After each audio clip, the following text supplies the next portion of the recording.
I don't think I can lift the ball. Oh, you could lift them. You could Give more me than mini lift balls. How could, many people have said that? You could class that ball down the lane. Well, I used to be able to do pretty good. Usually in sports, I'm a good faker. I don't know how much I follow through, but I would always do those dramatic shots in a golf tournament, but do the regular thing. Not so much. And I played with four handsome men all the time who were hitters, but you know, I was the hitter that was a straight hitter, so we won the tournament. It worked out fine. What can I say? You'll do. So you're I faked my today. way through life. There you go. You're mingling today. Yes. And I'm mingling, getting a chance to say hello to a lot of people I've seen before, getting a chance to thank Jerry and for Liz for doing this as someone who's had a lot of cancer in their family, have dealt with it. And most things that you hear about, one way or another, diseases are affected by cancer. Or affect cancer somehow. Right. And it's still that big, big, big question. So anything they can do for that, anything I can do to remind people how lucky they are if they don't have it, to remind people of the emotional trauma people go through if you do have it. So any of that, and if I may say, to stay on the bright side. Sometimes it's very hard. Truth. But anyway, I'm always happy to do something like that because it's not a fun thing, and it's a very frightening thing. It's worse than a roller coaster, can I tell you that? That's the truth. That's the truth. My nephew has leukemia, so I'm sure. deeply aware of Right. what it can put a family through. Right. Especially when it's a child. Exactly. Exactly. And this gives you a chance to mingle with some fans that you've seen before. Oh, and you know what? It's so your wonderful. colleagues that you haven't seen Right. since the show left the air. Absolutely. We've all gone sort of our separate ways. Thank God some of them are working. Thank God some of them are out doing other things. And What's next for you? Well, right now, I've been taking it easy this year, healing a back problem, doing all that, getting things in tow, doing a little redecorating, finding out how dirty a couple of closets were, and you know, and I've been looking forward to taking the time off and spending some more time in California with my daughter and granddaughter. My granddaughter will be leaving for college in a year and a half, 2 years, and then somebody's come to me with an interesting idea to do a movie in Ireland. And since I got a wee bit of the brogue in me, and one of 6 children, yes, you know that one, yeah.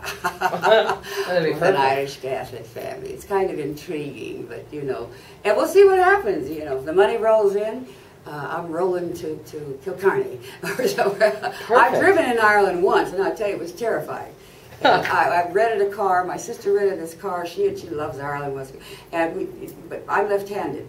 To get in the car and you're in the right side of the car, and the steering wheel and the gear shift is on the left. And I said, Marianne, why the hell didn't you get an automatic? She said, and I'm dyslexic, trying to shift, going this way, riding this way, and the cars are zooming that way. And our only comment all the way the whole through was, little close, little close. It was kind of hard to an take your way through experience. that one. So we stopped at a lot of pubs to get a lot of philosophy.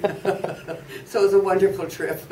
And who knows, maybe you'll be back there again. You can practice your drumming It would again. be a wonderful dream. It would be a wonderful dream. Because I tell you what, the beautiful thing about going to Ireland when we went there was you asked directions, which we did a great deal, driving through Ireland. And you ask anybody on the street, you ask the direction, and they say, well, now, Donna, do you know where the church is? No. Well, then you go run past the church where the old Donovan said, and then you go run past that. Whatever direction they gave you, they ultimately end up saying, and God bless you. And I thought, and that's for a reason. Because they didn't help you at all with the directions. But it was just wonderful. By the time they finished their speech, I was just listening to the brogue for all the directions. One last funny or interesting soap question for people. Something we hope you haven't been asked before. Okay. If you could play any character on any show, past or present, other than Alexander Spaulding, who would it be? If you could walk in any character's shoes. Alexander Spaulding? Well, I have to say that the time I had on All My Children was the gassiest time I've ever had in any show. And one of the strange things is, I remember the producer calling me in and said, oh, she was almost in tears. This is odd for a producer. She was a lovely woman. And she said, you're going to be Proteus. biggest drug dealer in the world, who's this femme fatale walking around with a dog and goose and jewelry and everything. And I said, oh my God! So I went home and I thought about it, and I said, well, there's only one way I can play her. That she is totally insane.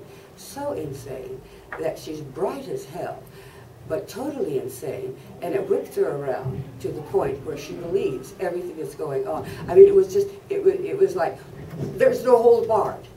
And to have a part where you say there's no holds barred, anything goes. Because they said, we don't know what we're doing, so you want to put little stickers on your breast? Okay, we don't care. It was a great role. It really was a great part. But it was the amount of freedom that was given to try things. And having had a lot of experience in soaps, and in my own history started in improv comedy, it was gold to me.